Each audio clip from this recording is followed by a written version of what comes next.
विद्यार्थी मित्रों, मैंने आपको ये दो डायग्राम के बारे में बताया था, है ना।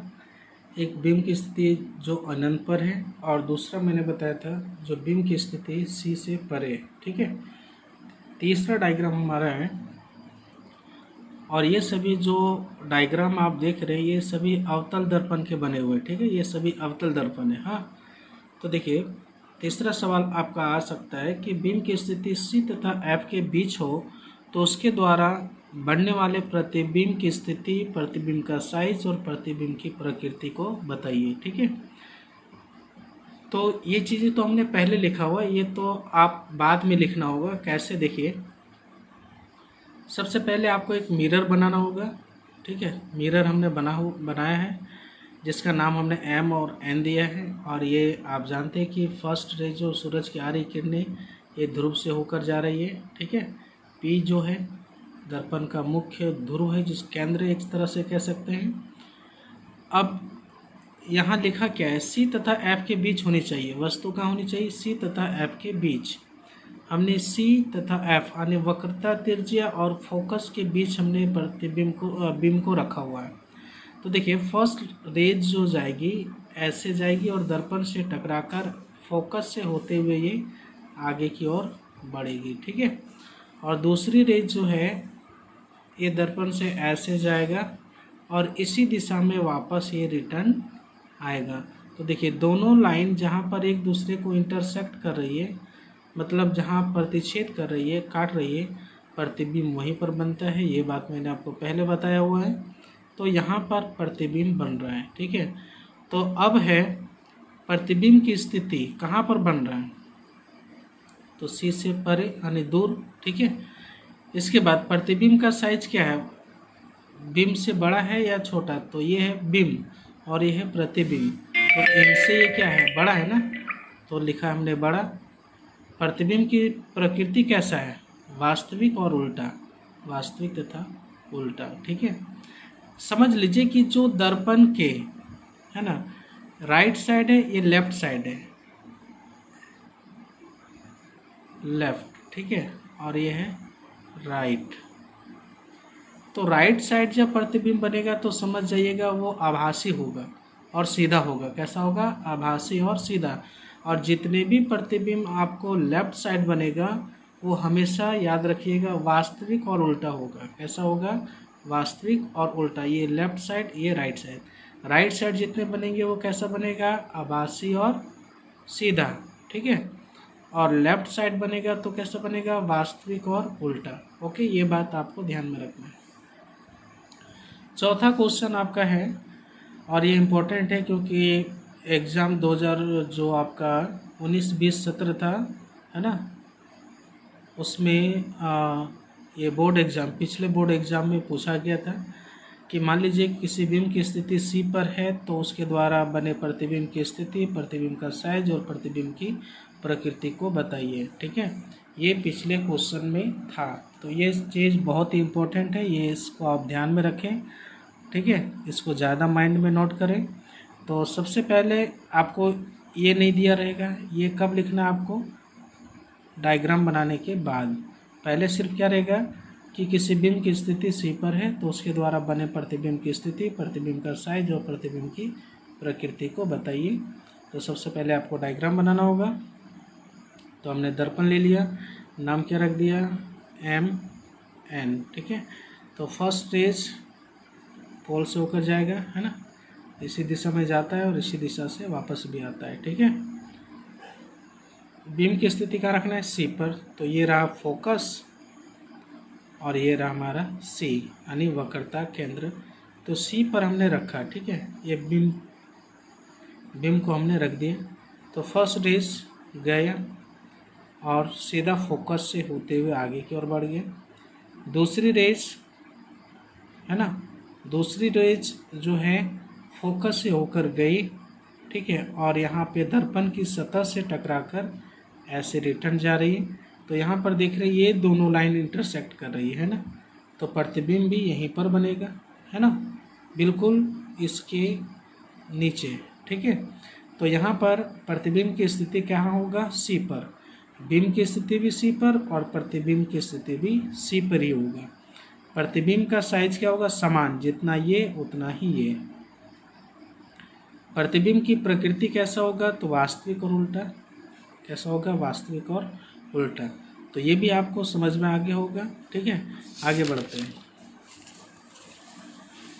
इसके बाद नेक्स्ट क्वेश्चन आपको ऐसा भी आ सकता है कि बिंब की स्थिति F पर हो तो प्रतिबिंब की स्थिति, प्रतिबिंब का साइज और प्रतिबिंब की प्रकृति को बताइए।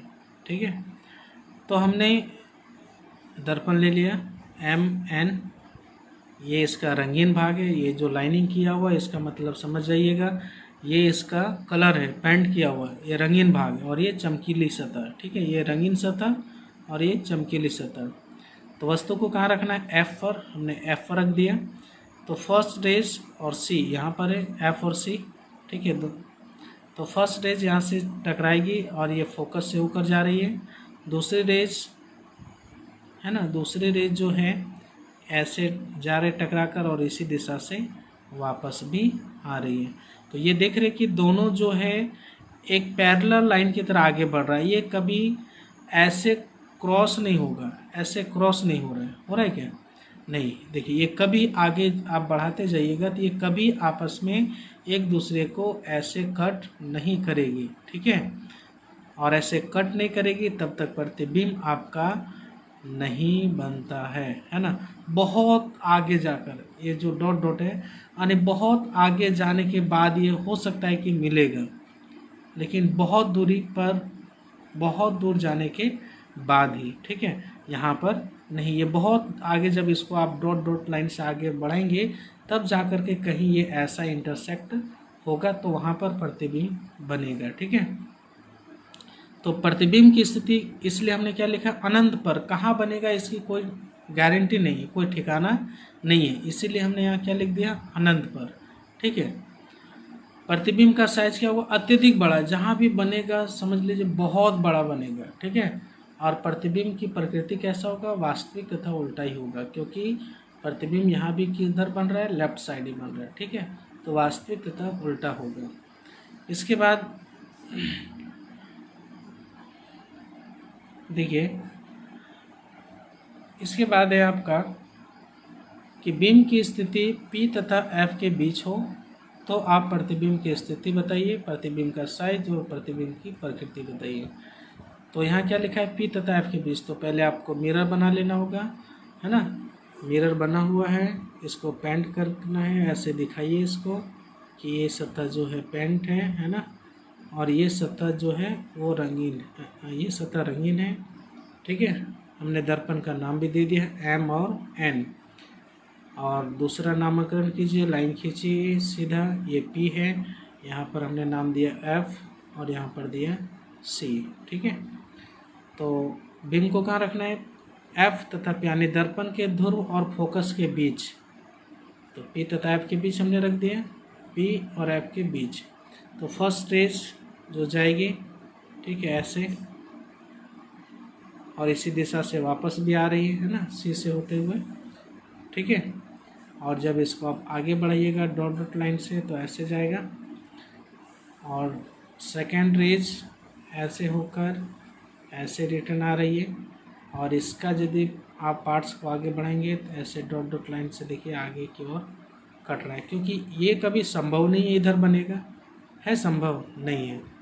ठीक है, इसलिए ये राइट साइड बन रहा है।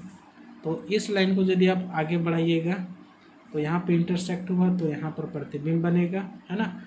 इसका नाम हमने A डैश B डैश दिया हुआ है। तो अब देखिए प्रतिबिंब की स्थिति कहाँ है, तो दर्पण के पीछे। ये दर्पण का आगे का भाग है और ये पीछे का, तो कहाँ बन रहा है, दर्पण के पीछे। प्रतिबिंब का साइज कैसा होगा, बड़ा। ये देखिए छोटा है और ये है बड़ा। प्रतिबिंब की प्रकृति कैसा है, आभासी तथा सीधा। तो मैंने आपको अभी इससे पहले भी बता दिया है कि ये लेफ्ट साइड है और ये राइट साइड। ठीक है, ये जो चमकीला भाग है वो लेफ्ट है और जो पेंट किया हुआ वो राइट। यदि राइट साइड प्रतिबिंब बनता है तो वो प्रतिबिंब आपको आंख बंद करके कह देना है कि आभासी तथा सीधा ही होगा। कैसा होगा, आभासी तथा सीधा। लेकिन जब लेफ्ट साइड बने तो वास्तविक और उल्टा होगा। ठीक है, इस बात पर आप ध्यान रखें। बाकी मैं इससे संबंधित जो आपका है उत्तल दर्पण है ना, उत्तल, ठीक है, उत्तल दर्पण के बारे में अगले वीडियो में मैं आपको बताऊंगा और उससे बनने वाले प्रतिबिंब के भी बारे में आपको बताएंगे, ठीक है। और अवतल दर्पण का उपयोग कहाँ होता है ये भी आप सर्च करें, ढूंढें, इसके बारे में जानें।